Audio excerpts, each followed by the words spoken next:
ஆகியோருக்கு காதலி சூட்டும் விழாவை தலைமை வைத்து சிறப்பித்துக் கொண்டிருக்கிற மேற்கு மாவட்ட செயலாளர் முத்து என்ற முத்தமிழ் மண்டல செயலாளர் தம்பி கோளூர் செல்வம் அவர்களை நாம் அனைவரையும் வரவேற்று சிறப்பித்திருக்கிற பருவதராஜ் அவர்களை குழந்தைகளின் சித்தப்பா வழக்கறிஞரின் மாநில துணை செயலாளர் இரா நாகராஜன் அவர்கள் மற்றும் இந்த நிகழ்வில் பங்கேற்று குழந்தைகளை வாழ்த்து உரையாற்றி அமர்ந்திருக்கிற சட்டமன்ற உறுப்பினரும் கட்சியின் துணை பொதுச் செயலாளர்களான தம்பி எஸ் பாலாஜி அவர்களை அவருடன் வருகை இருந்திருக்கிற அவருடைய மருத்துவர் ஷர்மிளா அவர்களை மேனாள் கிழக்கு மாவட்ட செயலாளர்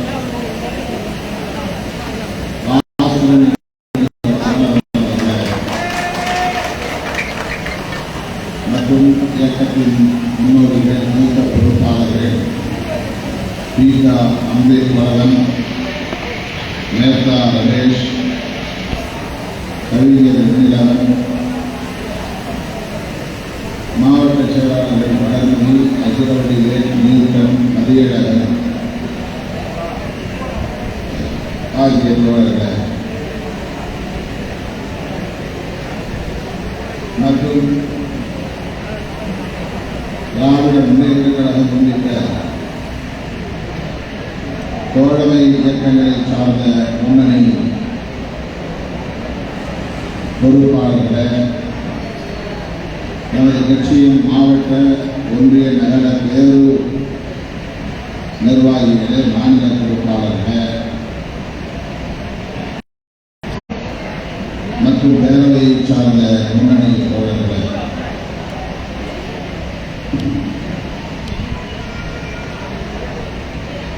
இந்த நிகழ்வில் பங்கேற்று இந்த சிறப்பித்துக் கொண்டிருக்கிற வெண்மணி முகாம் முன்னணி பொறுப்பாளர்களை,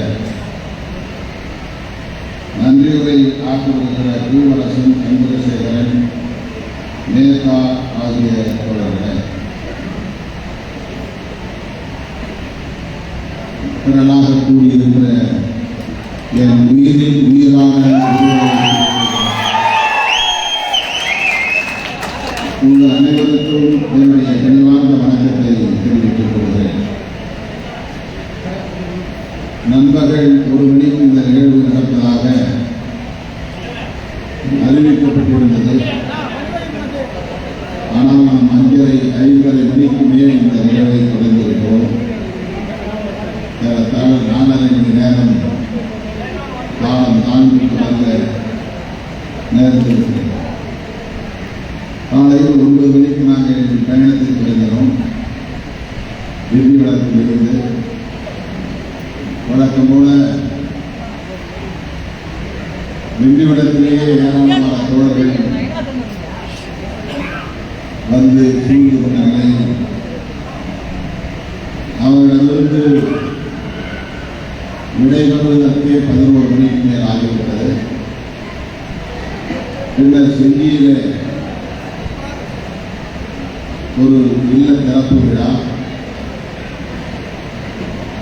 அதன் பின்னர் ஆரணியை நோக்கி வருகிற வழியெங்கும் வரவேற்பு என்கிற பெயரால் நமது இயக்க தோழர்கள் ஆங்காங்கே நேரத்தை ஒதுக்கிக் கொண்டார்கள். ஆரணிக்கு அருகே இதே போல ஒரு மாலை விழாவை நடத்தி குழந்தைகளை வாழ்த்தி அங்கிருந்து இங்கே வந்து சேர இவ்வளவு நேரம் எடுத்துக்கொண்டது. அதற்கு பின்னர் வெகு தூரம் பயணம் செய்ய வேண்டும். மாலை 6 மணிக்கு சில முக்கிய நண்பர்களின் சந்திப்பு இருந்தது. ஆனால் இங்கேயே மணி 6 ஆகிவிட்ட நிலையில் அவர்களை சந்திக்க இயலுமா என்று தெரியவில்லை. சத்யராஜ், சங்கீதா ஆகியோரும் அன்பு குழந்தை செல்வங்கள் மூவரும் கல்வி செல்வம் உள்ளிட்ட அனைத்து செல்வங்களையும் பெற்று வாழ்வாங்கு வாழ்க, நீடூழி வாழ்க என்று நெஞ்சார வாழ்த்துகிறேன்.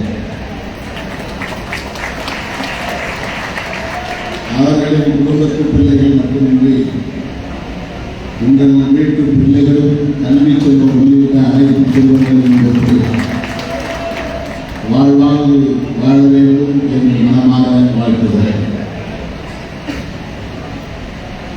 இது போன்ற இல்ல விழாக்களில் நான் உரையாற்றி வருவதெல்லாம்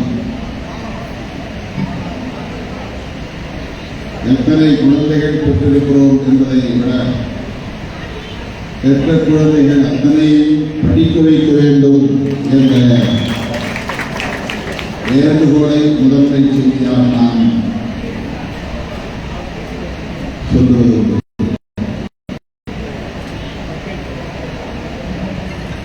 அவர்கள் விரும்புகிற வரையில் படிக்க வைக்க வேண்டும். பல்கலைக்கழகம் செல்லுகிற வரையில் படிக்க வைக்க வேண்டும். சொந்த காலில் நிற்கும் துணிச்சலை பெறுகிற வரையில் அவர்களை படிக்க வைக்க வேண்டும்.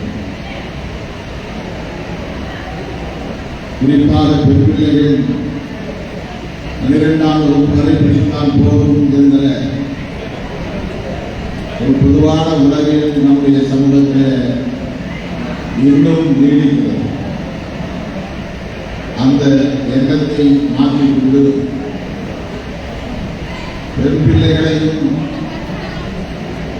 நன்றாக படிக்க வைக்க வேண்டும். அதற்காக பெற்றோர் முக்கியத்துவம் தர வேண்டும். பிள்ளைகளை படிக்க வைப்பதற்காகவே நீங்கள் வாழ வேண்டும். அதுதான் முக்கியமானது. பிள்ளைகளுக்கு இவ்வளவு இடம் சேர்த்து வைத்திருக்கிறேன், இத்தனை வீடுகளை கட்டி வைத்திருக்கிறேன், இவ்வளவு நகை நட்டுகளை வாங்கி வைத்திருக்கிறேன் என்றெல்லாம் ஆசைப்படாமல், பெருமைப்படாமல் ஒவ்வொரு பிள்ளையையும் நான் முதுநிலை கல்வி வரையில் படிக்க வைத்திருக்கிறேன், PhD படிக்கிற வரையில் படிக்க வைத்திருக்கிறேன், அல்லது தொழிற்கல்வி மருத்துவராகவோ பொறியாளராகவோ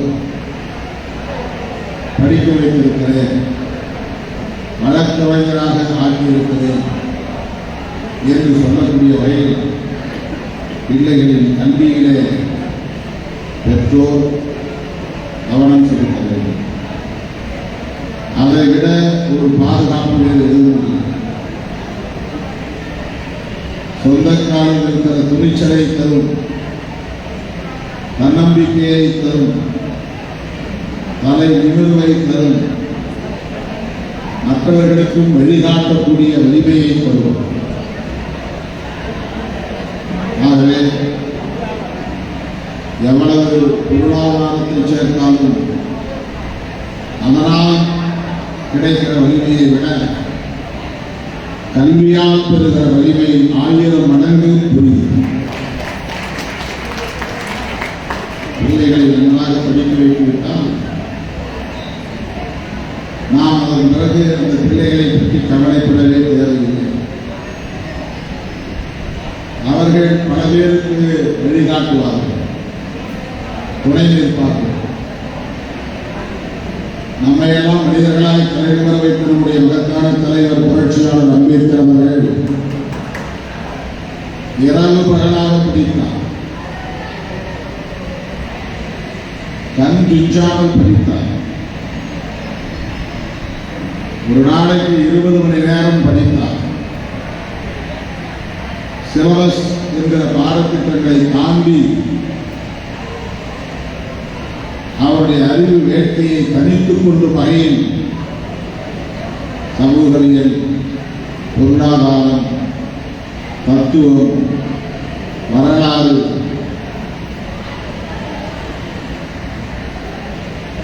என்று எல்லா தளங்களிலும் எவ்வளவு படிக்க முடியுமோ அவ்வளவு படித்தார். 21ஆம் நூற்றாண்டில் அவரை போல் கற்றவர் எவருமில்லை என்று சொல்லக்கூடிய அளவுக்கு ஆயிரக்கணக்கான லட்சக்கணக்கான நூல்களை ஆழ்ந்து கற்றவர் புரட்சியாளர் அம்பேத்கர் அவர்கள். அதனால்தான் 2000 ஆண்டுகளாக இங்கே வெட்டி தட்டி இறுதி கிடக்கிற பிற்போக்குத்தனமான சாதிய சமூக கட்டமைப்பை தகர்க்கக்கூடிய ஒரு மாபெரும் ஆயுத கிடங்கை உருவாக்கினார். அதுதான் இந்திய அரசமைப்பு சட்டம். இன்றைக்கு இந்தியாவை ஆட்டி படைத்துக் கொண்டிருக்கிறது. இந்திய அரசியலை ஆக்கிரமித்துக் கொண்டிருக்கிறது. இந்திய அரசியலின் விவாதங்களை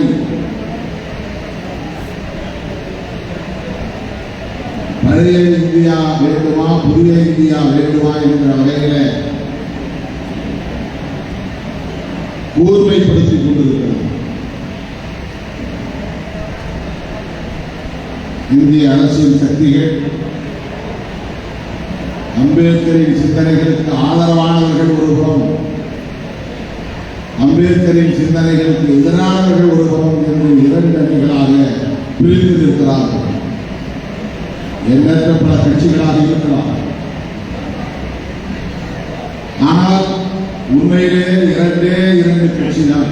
ஒரு கட்சி அம்பேத்கர் சிந்தனைகளுக்கு ஆதரவு அளிக்கிற கட்சி, இன்னொரு கட்சி அம்பேத்கரின் சிந்தனைகளை விமர்சிக்கிற கட்சி, எதிர்க்கிற கட்சி. இவை 2 அணிகளாக இருக்கின்றன. புரட்சியாளர் அம்பேத்கரின் சிந்தனைகளை எதிர்ப்பவர்கள் இன்றைக்கு பிஜேபி தலைமையில் ஒரு அணியாக இருக்கிறார்கள். புரட்சியாளர் அம்பேத்கரின் சிந்தனையை விமர்சிப்பவர்கள் சங் பரிவாரங்களோடு இன்றைக்கு ஒரு அணியாக இருக்கிறார்கள். பாஜக, அதிமுக என்று அந்த அணி நீளுகிறது. புரட்சியாளர் அம்பேத்கரின் சிந்தனைகளை ஆதரிக்கக்கூடியவர்கள் ஒரு அணியாக இருக்கிறார்கள். காங்கிரஸ், இடதுசாரிகள், திமுக, விடுதலை சிறுத்தைகள் என்று இந்த அணி தேசிய அளவில் பாஜக தலைமையிலான அணியை எதிர்த்து நிற்கிறது. அம்பேத்கரின் சிந்தனைகளை பாதுகாக்க போராடுகிறது. அண்மையிலே திருச்சிராப்பள்ளியில் நாம் ஒரு பேரணி நடத்தினோம், பெருந்திரன் பேரணி. அந்த பேரணிக்கு நாம் வைத்த பெயர் மதச்சார்பின்மை காப்போம் என்பதுதான். இது ரொம்ப முக்கியமான ஒரு பொருள், நுட்பமான பொருள், ஆழமான அரசியல்.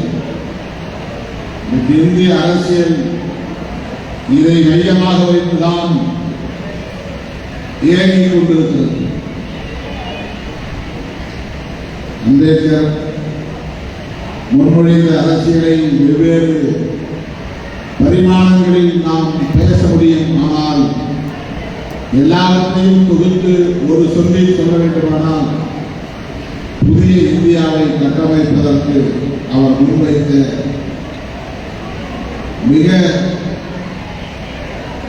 சக்தி வாய்ந்த கோட்பாடு மதச்சார்பின்மை என்பதுதான். அதைத்தான் ஆங்கிலத்தில் செக்யூலரிசம் என்று சொல்கிறார்கள். செக்யூலரிசம் பிஜேபிக்கு பிடிக்காத ஒரு சொல். மதச்சார்பின்மை என்கிற செக்குலரிசம் சங்க பரிவாரங்களால் ஏற்றுக்கொள்ள முடியாத ஒரு சொல். அது ஒற்றை சொல் அல்ல, அது இந்தியாவை புதிதாக செதுக்கிக் கொண்டிருக்கிற ஒரு மகத்தான கோட்பாடு. இதை நாம் புரிந்து கொள்ள வேண்டும். அதனால்தான் 2016 என்னுடைய பிறந்த நாளை முன்னிட்டு நான் ஆண்டுதோறும் தமிழர் எழுச்சி நாளுக்கான கருப்பொருளை வழங்குகிற போது 9 ஆண்டுகளுக்கு முன்பே மதச்சார்பின்மையை உயர்த்தி பிடிப்போம் என்று இந்த கருப்பொருளை முன்மொழிந்தேன்.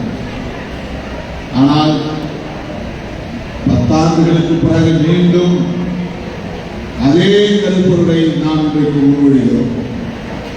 நான் கூட மறந்துவிட்டேன். 2016 மதச்சார்பின்மை காப்போம் என்று நமது இயக்கத்தின் செயல் திட்டமாக அதை அறிவித்தோம் என்பதை என்னால் மீண்டும் நினைத்து பார்க்க இயலவில்லை. எதேச்சையாக நான் இந்த ஆண்டு திருச்சி பேரணிக்கு பிறகு தமிழர் எழுச்சி நாள் ஆகஸ்ட் 17க்கான மைய பொருளாக கருப்பொருளாக மதச்சார்பின்மை காப்போம் என்று அறிவிப்பு செய்திருக்கிறேன். அவர்களே, முற்போக்கு மாணவர் கழகத்தின் சார்பில் நேற்று ஒரு அறிவிப்பை செய்திருக்கிறார்கள். ஆகஸ்ட் 1 முதல் ஆகஸ்ட் 31 வரையில் தமிழர் எழுச்சி மாதம் என்று அறிவித்து 31 நாட்களும் தமிழர் எழுச்சி மாதம் என்கிற பெயரில் கருத்தரங்குகள், கவியரங்குகள், பேச்சரங்குகள் என்று நிகழ்வுகளை ஒருங்கிணைக்க நேற்றைக்கு தொடக்க நிகழ்ச்சியை நடத்தினார்கள். அதில் நான் கலந்து கொண்டு உரையாற்றினேன். வழக்கறிஞர் அணி, தொழிலாளர் விடுதலை முன்னணி, மகளிர் விடுதலை இயக்கம், இளஞ்சிறுத்தைகள் எழுச்சி பாசறை என்று ஒவ்வொரு அணியும் இந்த கருப்பொருளை விரிவாக மக்களிடத்திலே கொண்டு போய் சேர்க்க வேண்டும். பேச்சு போட்டிகளை நடத்தலாம், கவிதை போட்டிகளை நடத்தலாம், கட்டுரை போட்டிகளை நடத்தலாம், ஓவிய போட்டிகளை நடத்தலாம், திருக்குறள் ஒப்பித்தல் போட்டிகளை நடத்தலாம். இவையெல்லாம் மதச்சார்பின்மை காப்போம் என்கிற கருப்பொருளை ஒட்டி இந்த மாதம் முழுவதும் நிகழ்வுகளை நாம் ஒருங்கிணைக்க வேண்டும். நாம் தான் இதை செய்ய முடியும், நாம் தான் செய்ய வேண்டும். புரட்சியாளர் அம்பேத்கரின் அரசியல் வாரிசு, கருத்தியல் வாரிசு தம்பி கவின் செல்வ கணேஷ் கொடூரமாக படுகொலை செய்யப்பட்ட நிலையை நாம் அறிவோம். பாராளுமன்றம் நடைபெற்றுக் கொண்டிருக்கிற சூழலில் உடனடியாக நாம் அங்கிருந்து கிளம்பி நெல்லைக்கு போய் அந்த தம்பியின் குடும்பத்தினரை சந்தித்து ஆறுதல் சொன்னேன். உங்களுக்கு உற்ற துணையாக இருப்போம், துணைச்சலாக போராடுங்கள் என்று ஊக்கப்படுத்திவிட்டு வந்தேன். திருமாவளவன் வருவார் என்ற நம்பிக்கையை செல்வ கணேசனின் தந்தை பொதுவெளியிலே உறந்து சொன்னார் என்றால் அந்த அளவுக்கான நம்பிக்கையை இந்த இயக்கம் மக்களிடத்தில் பெற்றிருக்கிறது. நேர்மை திறந்தோடு இந்த இயக்கம் பாதிக்கப்படுகிற மக்கள் அனைவருக்குமான ஒரு இயக்கமாக இயங்கிக் கொண்டிருக்கிறது. அதுதான் நம்முடைய இயக்கத்திற்கு கிடைத்திருக்கிற மாபெரும் வெற்றி. எத்தனை இடங்களில் வெற்றி பெறுகிறோம் என்பது நல்ல பிரச்சனை, எத்தனை உள்ளங்களை வெற்றி பெறுகிறோம் என்பதுதான் முக்கியம். அந்த பொறுப்புணர்வோடு தான் நமது இயக்கம் செயல்பட்டு வருகிறது. 2026 சட்டமன்ற பொதுத் தேர்தல் விடுதலை சிறுத்தைகளை மையப்படுத்தி இயங்கப் போகிறது. இதை நான் பெருமைக்காக சொல்லவில்லை, யதார்த்த நிலையை உங்களுக்கு சுட்டிக்காட்டுகிறேன். மிகவும் நாம் எச்சரிக்கையாக இருக்க வேண்டும். ஆளாளுக்கு சமூக ஊடகங்களில் கண்டதை எழுதக்கூடாது. மனம்போன போக்கில் ஏதேனும் கருத்துக்களை சொல்லக்கூடாது. உட்கட்சி விவகாரங்களை சமூக ஊடகங்களில் எழுதக்கூடாது. மனதில் பட்டதையெல்லாம் முகநூலில் இன்ஸ்டாகிராமில் எழுதக்கூடாது. நம்மை பற்றி யாராவது ஏதாவது சொன்னால் சொல்லிவிட்டு போகட்டும், அதை பொருட்படுத்த வேண்டாம். அது ஒரு பொருட்டே இல்லை. அது அவர்களுக்கு பிழை. நம்மை இழிவாக பேசுவது அவர்களுக்கு சங்க பரிவாரங்கள் ஊக்கப்படுத்துவதற்கென்று கூலி கொடுக்கிறது. இவர்களை மட்டும் ஒன்றும் செய்ய முடியவில்லையே, அசைக்க முடியவில்லையே, விலை பேச முடியவில்லையே, நாம் பக்கம் வளைக்க முடியவில்லையே. இந்த ஆடம்பத்தில் கண்டவர்களை எல்லாம் அவர்கள் தூண்டி விடுவார்கள். ஏதோ அவர்கள் பேசிவிட்டு பிழைத்துவிட்டு போகிறார்கள். நம் பெயரை சொல்லி சமூக ஊடகங்களில் அவதூறுகளை பரப்புகிறவர்களுக்கு வருமானம் வருவதென்றால் நம்மால் அவர்கள் பிழைக்கிறார்கள், பிழைக்கட்டும் என்று போய்விடும். அதை நாம் பொருட்படுத்த வேண்டாம். நாம் மிகவும் எச்சரிக்கையாக இருக்க வேண்டும். மிக மிக பொறுப்புணர்வோடு இருக்க வேண்டும். சங்க பரிவாரங்கள் இந்த மண்ணிலே காலூன்றிவிடக் கூடாது. அது மிகப்பெரிய ஆபத்திலே போய் முடியும். புரட்சியாளர் அம்பேத்கர் கண்ட கனவை சிதைக்கும். தேசிய அளவில் அந்த விழிப்புணர்வை நாம் ஏற்படுத்த வேண்டும். அந்த அடிப்படையில் தான் இந்த இயக்கம் மிகவும் பொறுப்புணர்வோடு அங்குலமாக முன்னோக்கி நகர்கிறது. அதற்கு ஒவ்வொருவரும் பொறுப்பாக நடந்து கொள்ள வேண்டும் என்பதை சொல்லி இந்த குழந்தை செல்வங்களை வாழ்த்தி தம்பி சத்யராஜ், சங்கீதா ஆகியோருக்கும் எனது வாழ்த்துக்களை தெரிவித்து உங்களுக்கும் வாழ்த்துக்களை தெரிவித்து விடைபெறுகிறேன்.